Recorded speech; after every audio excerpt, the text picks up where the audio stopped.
Hello! Wie geht's? My name is Third, and in the spirit of being a commentary YouTuber, I grew this fuck-ass mustache. I was scrolling on TikTok the other day. I know all these videos start the same when I saw a video about skinny jeans. You know, the thing that made every man ever infertile back in the 2000s from how tight their pants were. The video was basically saying that skinny jeans are in again because TikTok star Alex Earl wore them. That was the TikTok. That was the video that made me want to make this video. That's it.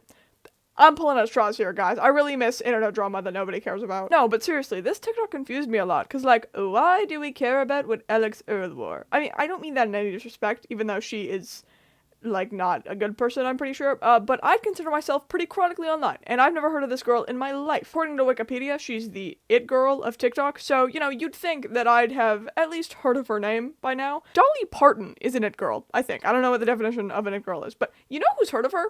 Every person ever, no joke. When King George III, that's my name, was told about America, he looked at what was Southwest North Carolina and thought, I can't wait for American sweetheart Dolly Parton to build a theme park there. So why is it that there's suddenly a billion TikToks talking about how skinny jeans are finally back just because of one person who I wouldn't even consider a D-tier celebrity wore them? And more importantly, hey guys, why can't we just wear skinny jeans? You know, when I first read, let's face it, skimmed the Wikipedia article about Alex Earl, I was not thinking about whether or not her jeans were skinny. I was thinking more about why her name was spelled like that.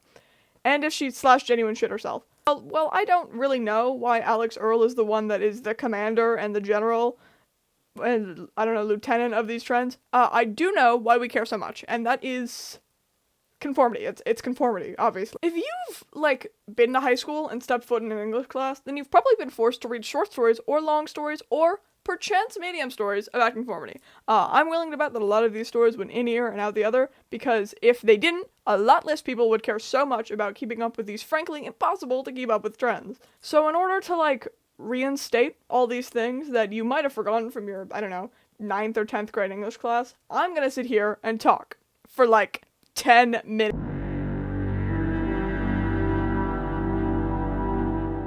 But before I go on a rant about how harmful conformity, or in order for this to not sound like a school essay, keeping up with trends is, I'm gonna talk about some of the pros, because there genuinely are some. For instance, keeping up with trends can kind of act as like a defense mechanism. You know, we sort of see this in zebras with the way they blend into each other to make it harder for predators to distinguish them from one another. Obviously, really bad example because those stripes are a product of evolution and not like a learned habit, but I don't know, maybe zebras paint each other white when we aren't looking. Kind of like Ariana Grande. There's a reason that people that dress alternatively or people that are visually different than others tend to get bullied more. So in order to keep that bullying away, one can dress more, like, basic or whatever. Of course, just like everything else, this can be taken too far, but I will talk about that later. Conformity is also the reason that school, like, works. Outside of a few select people, kids doing their work and not speaking out in class despite, you know, most of them absolutely despising school, is because most people have, you know, dignity. Also because of, like, detention and consequences, but shut up.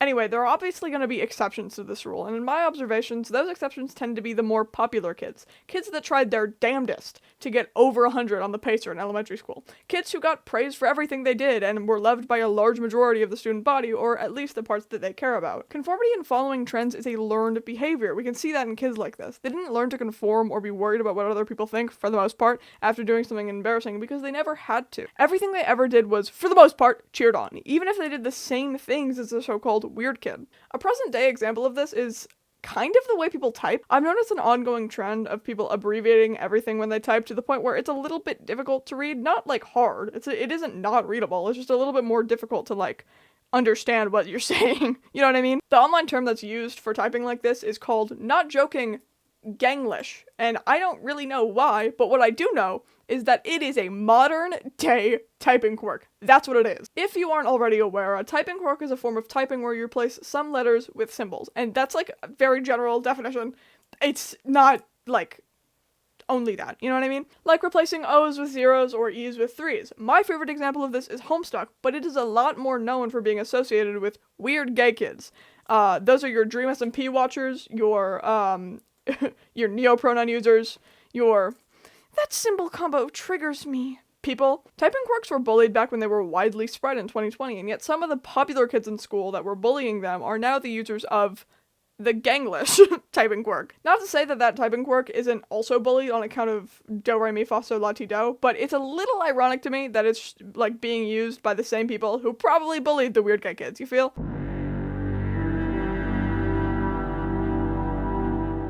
The bads of conformity and following these trends tend to outweigh the goods, at least in my opinion. Going back to the point I made earlier about conformity being taken too far, there is a reason so many people were dressing alt during quarantine, and there's an even larger reason we've seen a spike in detransitioners since then. During quarantine, people were locked away and basically forced to get a large sum of their social interaction from the internet, a place where it was a lot easier to find a safe space for people that dress alternatively or for people who are transgender, especially in conservative towns. This freedom let people dress how they want without the face-to-face judgment or maybe even danger that they would have faced otherwise. But then, school started up again, and not only did the next few years of the COVID was a tough time spiel start happening, but that screen that once protected people from the words of their peers was gone and replaced with a mask, which honestly didn't really do much, aside from making the most annoying people ever complain all day. Oh, but I hate wearing a mask all day. Shut up, dude. You smoke weed in the bathrooms all day. You of all people need the filtered air. Wear the damn mask.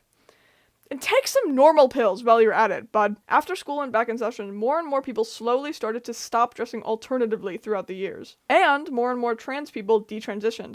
I truly don't know if this was just these people finding their true selves or if it was that bitch conformity, but I do know this. Following the release of a relatively new movie known as I Saw the TV Glow, people started to come out with their stories and sort of confessions about how they once saw the TV glow, aka they used to be trans and not afraid to express that part of themselves, but then they shut that TV off because people didn't like the channel was on, aka people didn't like that they were trans, so they detransitioned to avoid more bullying. This is the big issue when it comes to trends, because it isn't about being trendy or following trends or whatever, it's about being liked. And for some reason, over the years, we've associated following the norm with likability. I mean, why do you think people hate furries so much? It isn't because they all kiss dogs, but because dressing up as a cartoon animal isn't considered normal, despite the fact that sports team mascots are some of the most celebrated people in the country. That is a jock furry, I fear. It isn't special just because it's flirting with your wife. The same thing goes for the weird gay kids and the people with typing quirks and the neopronoun users. None of these things are hurting anybody. In fact, those weird gay kids at your school are probably happier than you will ever be, because they aren't afraid to be who they are for their pride. Don't even get me started on neopronouns, dude, because, like, why do you care? You know what I mean?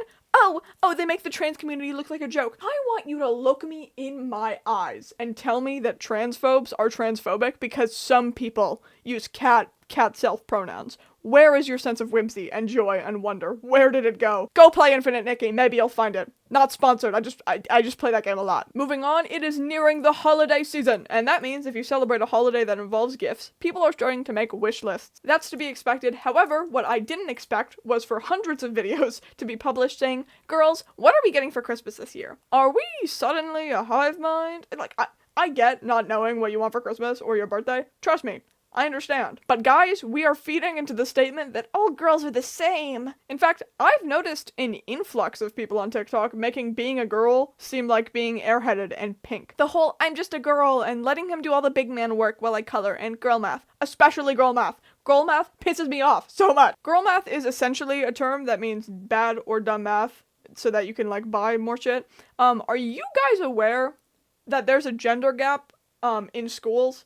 And get this, women are leading. Why are we stereotyping ourselves as being dumb? Not to be sexist, but women are statistically smarter. Chat, what the skippity?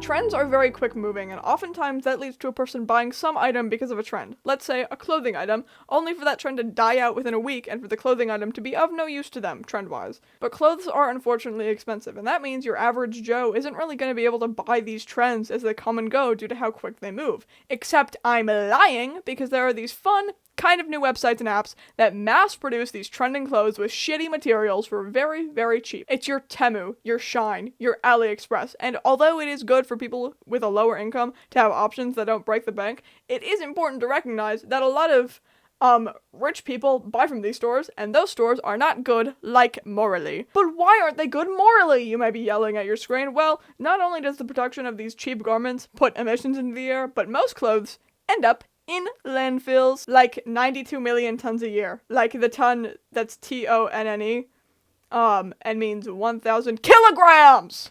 A kilogram is more heavy than a pound, by the way, so.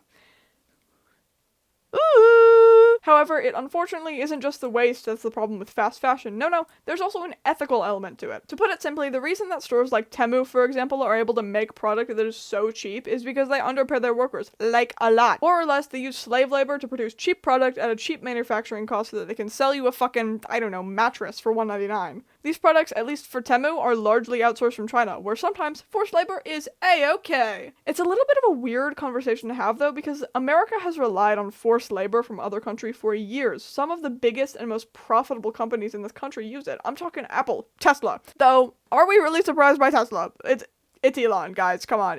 Luigi, if you can hear us. I'm talking about the Mario character. By the way, it does make sense why we rely on labor from other countries, since if we didn't, then an iPhone would cost tens of thousands of dollars, which, like, you know, we're getting there. That doesn't excuse the immorality, though, obviously. However, it does make me think, are stores like Temu and others better? Fact of the matter is, those online stores that sell for cheap will end up profiting less than, say, Apple, a company known for making their products way too expensive. Riddle me this, Apple. Why the hell are wired headphones so expensive? They're like $10. Do you know how easy those things malfunction? I've spent more time listening to Apple wired headphones that have music playing unevenly between two ears than I have listening to Apple wired headphones that actually work. It's bullshit. Back to what I was saying, in other ways, it is worse that brands like Temu sell for so cheap, given how much of their product ends in landfills. When you buy something for so cheap, you tend to be more careless with it, or apathetically toss it away when it's out of fashion. Brands like Temu also make their clothes out of really cheap material, so that stuff tends to wear out easy and quick. Sometimes spending more money is good for clothes, I don't know. I mean, the jacket I wear in Minnesota winters was my great-grandpa's, and that thing has held up, okay? I don't know how expensive it was, though, since the thing is so old that the sewn-in leather label has worn out, and I cannot read it. Truth is, I don't really know what's better. There's no ethical consumption under capitalism, and I think theft should be a more normalized crime. Also, if you are one of the people that stopped being yourself out of fear of what other people think, I advise you to do what you want. Take it from me when I say that you'll be 1,000,000,000% happier and more comfortable within yourself when you do. Obviously, only do it if it's safe for you to do so. I know there are a lot of people out there who were, for example, forced to detransition because their safety would have been in jeopardy otherwise. This video wasn't meant to be hating on basic people or trend followers, and I know it kind of felt like that. Truth is, everybody follows trends, whether they mean to or not.